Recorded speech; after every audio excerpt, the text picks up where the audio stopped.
Hello again, everyone. Scoons Comics here with another exciting, oh so thrilling comic book haul! Yes, it has been a minute, people. It's been like a month since I put out a video. I am so sorry. I just haven't bought much. Frankly, I don't have a lot to show you today, but I'm home from work because my furnace, my brand new furnace, about a year old, keeps going out. They don't know what's wrong with it. I don't know what's wrong with it. It's cold, so I made some coffee. And I said, hey, let's use this time productively. Let's make a video for the people. So, without further ado, went to Half Price Books. I love my new Half Price Books. So happy my town has one. I love hunting there. Always entertaining to at least walk the aisles, see what they got. Great. Found this goodie, Fortune and Glory by Brian Michael Bendis. I love this trade. I read it years ago from the library and finally found a copy on the cheap. This is Brian Michael Bendis, writer of Spider-Man and 1,000 Marvel titles, now over at DC. This is him actually illustrating this in a nice cartoony style. It's the story of him going to Hollywood and trying to sell movie scripts and his comic book properties, and all the wackiness that ensues. He meets all the crazy, stereotypical Hollywood people that you probably would think would be in Hollywood.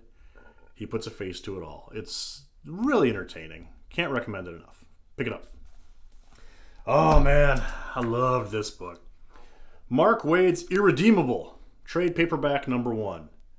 This is great. I love this book. Basically, if Superman were evil. I knew this book existed. I just never picked it up for whatever reason. Found the first volume. I love it. It's so good. Evil Superman. Oh, it's great.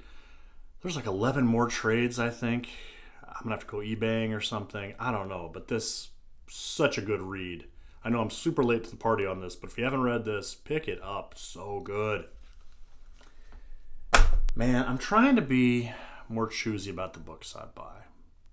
Money is tight. As I said, with everyone, money is tight, right? And I just don't want to buy books for the sake of buying books. That being said, I bought these for the sake of buying these books.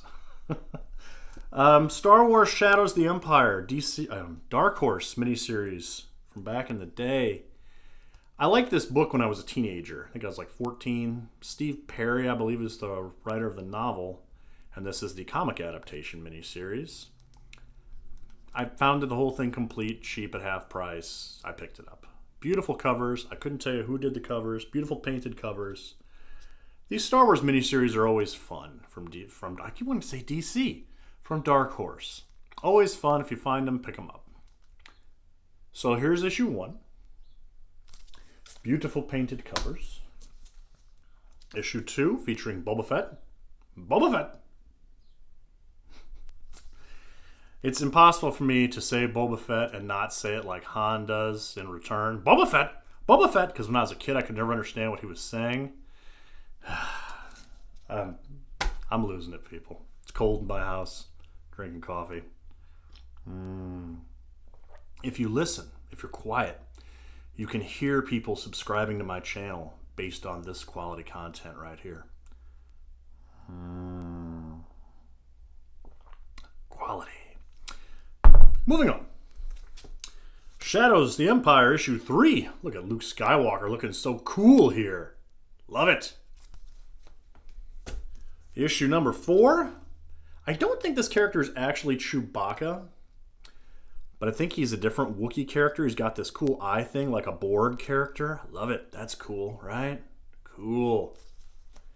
Man, look how good this cover looks. Issue number 5 featuring Luke Skywalker looking bad. Man, that's awesome. Photorealistic. Cool. And issue 6.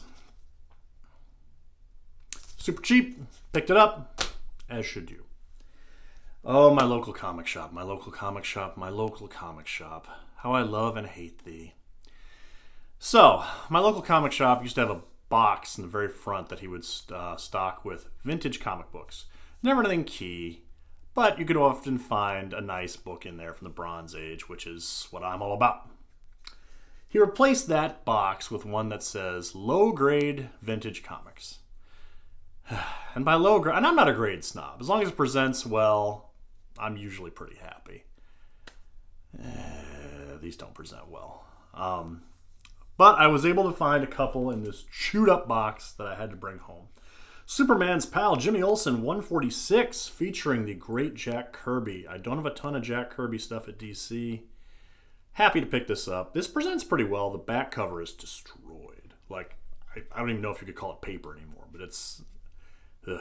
But still, Jack Kirby stuff for like $1.25 I paid for this one. Boy, you can see they did not like how Jack Kirby drew Superman's face. The powers that be at DC, I think I've talked about this in the video, maybe not, would often erase the face and have like Wayne Boring or Kurt Swan redraw it. Look at that. That is not a Jack Kirby drawn Superman face. It's not blocky. Like the hands and the muscles are all like Jack Kirby signature blocky style. The face been redrawn. Oh, what a travesty. But still, Jack Kirby stuff from the 70s for $1.25. I'll pick it up every time. Oh, this is a chewed up copy. And there's not a whole lot I can do about it, but it was 75 cents. Where Creatures Roam, number 8. As I've said 1,000 times, I love the Marvel horror and monster books, reprinting stuff from the 70s. I'm trying to put runs together. This is a nice placeholder for me. Pretty cool. Ooh, here's a cool look. This was nice. I'm going to try to clean this one up a bit. I've been experimenting with that, cleaning books myself. I'm not pressing anything yet. I'm not that level of cool. But I could clean this one up a little bit. Marvel Premiere number 46 featuring Man Wolf. Beautiful George Perez cover. Love George Perez artwork. Yeah. Bronze Age Marvel. I will always pick up. The Saga of the Star God. That's cool. Again, this is like $1. Happy to have it. The best comic I've gotten recently was provided by my lovely lady, my girlfriend. She was on a trip and she found this. She goes on trips and she specifically goes to comic shops to see if she can find something for me. Isn't that nice? That's so sweet.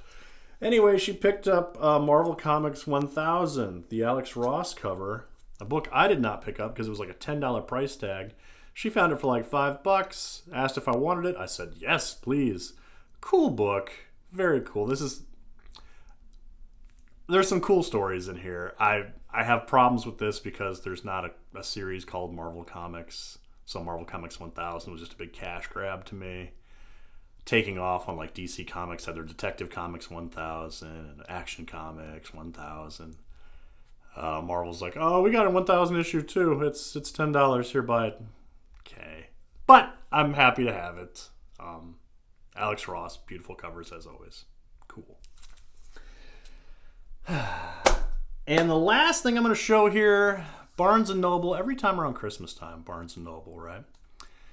They always feature, I swear, at least in my Barnes & Noble, if you go to the bargain section, suddenly there are comic books, trades, and coffee table books that I never saw on the shelves, ever. Suddenly there's like 9 copies. I don't understand what happens. I don't know if they ship them in from other places. They're like, well, try this store. Maybe they'll buy them here. And I did. Oh, it's so glorious. Roy Thomas's The Marvel Age of Comics, 1961 to 1978. Oh, it's so big. Look at this thing. It's so shiny. Look at the shine. Ooh. Great book. If you're a Marvel fan, there's so much good material in here. I'm so excited to have this. It was really cheap. Yes. If you find this, if you see this anywhere, pick it up. It's so good. So entertaining. Yes. Yes. I'm not going to throw that down on my comics. I'll gently put it down there. Okay. One more coffee for the road. Subscribers coming to me. Yes. All right, people. That's all for this time. I will try to be back soon with some new glorious books. Thank you all for watching. Please like, please subscribe, comment. I missed making these videos. Even though today is not the best day for me, this is always fun. I appreciate the community so much. Thanks, guys. I'll see y'all soon.